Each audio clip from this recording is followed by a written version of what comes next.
सीमांचल के इलाके में ख़ास तौर से जो असदुद्दीन ओवैसी जी की पार्टी है, ऑल इंडिया मजलिस-ए-इत्तेहादुल मुस्लिमीन एआईएमआईएम, उसकी बात होती है कि वो एक तरह से वोट काटती है और वो कोर वोट बैंक आपके जो विपक्ष का गठबंधन है उसका रहा है। उनसे बातचीत की कोई गुंजाइश?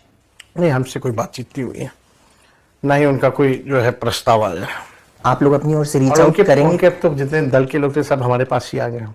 दोस्तों, आप तमाम लोग जानते हैं कि बिहार में विधानसभा का चुनाव इसी साल के नवंबर में होने की पूरी संभावनाएं हैं। इससे पहले तमाम जो राजनीतिक दल के लोग हैं वो बिहार में खूब सारी मेहनत कर रहे हैं। अगर बात करें अभी के वक्त की तो आप जानते हैं कि किस तरीके से देश के नेता प्रतिपक्ष राहुल गांधी, बिहार के पूर्व उप मुख्यमंत्री और नेता प्रतिपक्ष तेजस्वी यादव बिहार में यात्रा कर रहे हैं। वोटर अधिकार यात्रा, स्पेशल इंटेंसिव रिवीजन जो चुनाव आयोग का एक फरमान था, उसके बाद क्या कुछ हुआ आपने देखा। 65 लाख से ज़्यादा लोगों का नाम काट दिया गया, जिसमें कई लोग ऐसे हैं जो जीवित हैं, उन्हें मृत साबित कर दिया गया। इस पूरे मामले को लेकर के चुनाव आयोग के खिलाफ पूरी तरीके से बिहार में नेता प्रतिपक्ष यात्रा पर निकले हुए हैं। और इसे इस तरह से भी आप देख सकते हैं कि कहीं ना कहीं ये पॉलिटिकल स्टंट भी है, क्योंकि पॉलिटिक्स में ये सारी चीज़ें सामने आती है। चुनाव के ठीक पहले इस तरह की यात्रा कहीं ना कहीं चुनावी यात्रा के तौर पर ही देखी जा रही है। लेकिन अब इस दरमियान एक बड़ी बात ये थी कि क्या गठबंधन एआईएमआईएम यानी कि ऑल इंडिया मजलिस-ए-इत्तेहादुल मुस्लिमीन का राष्ट्रीय जनता दल यानी कि महागठबंधन के साथ होने जा रहा है?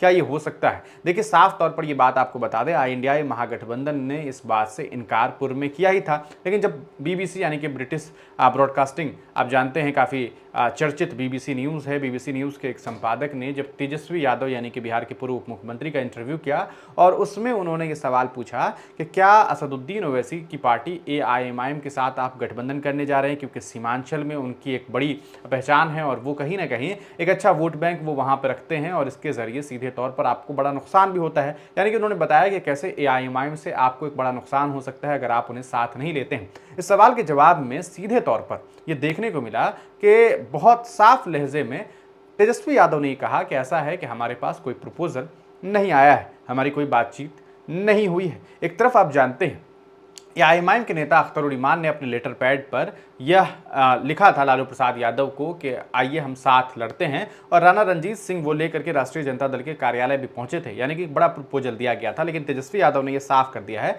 कि हमसे कोई बातचीत नहीं है और ना ही हमारे पास कोई प्रपोजल आया है। आगे तेजस्वी यादव ये कहते हैं कि उनके दल के जितने भी नेता थे वो सब तो हमारे पास आ ही गए हैं, तो अब हमें नहीं लगता कि कोई बड़ा फैक्टर जो है वहाँ पर एआईएमआईएम है। और साथ ही साथ वो ये कहते हैं कि सीमांचल के एक बहुत बड़े मुस्लिम नेता, बहुत बड़े चेहरा जो पहले जनता दल यूनाइटेड में थे, मास्टर मुजाहिद, वह भी अब राष्ट्रीय जनता दल में आ चुके हैं, तो अब हमें कोई दिक्कत नहीं है, कोई परेशानी नहीं है। तो ये साफ हो गया है कहीं ना कहीं कि एआईएमआईएम के साथ गठबंधन करने के लिए महागठबंधन पूरी तरीके से तैयार नहीं है। एक तरफ कांग्रेस ने पहले ही उन्हें नकार दिया, वहीं दूसरी तरफ अब राष्ट्रीय जनता दल के बड़े नेता और कहा सकता है बिहार के मुख्यमंत्री के चेहरे तेजस्वी यादव ने भी इनकार कर दिया है। आपको क्या लगता है कि इस जवाब को, तेजस्वी यादव के इस जवाब को आप किस तरीके से देखते हैं? कि आपको लगता है कि तेजस्वी यादव साफ कर चुके हैं कि भैया हमें गठबंधन नहीं करना, क्योंकि उनके लहजे, उनके जवाब से यही प्रतीत होता है। आपको क्या लगता है कि एआईएमआईएम और राष्ट्रीय जनता दल अगर गठबंधन नहीं करती है तो क्या आरजेडी यानी कि महागठबंधन को कोई बड़ा नुकसान देखने को मिलेगा,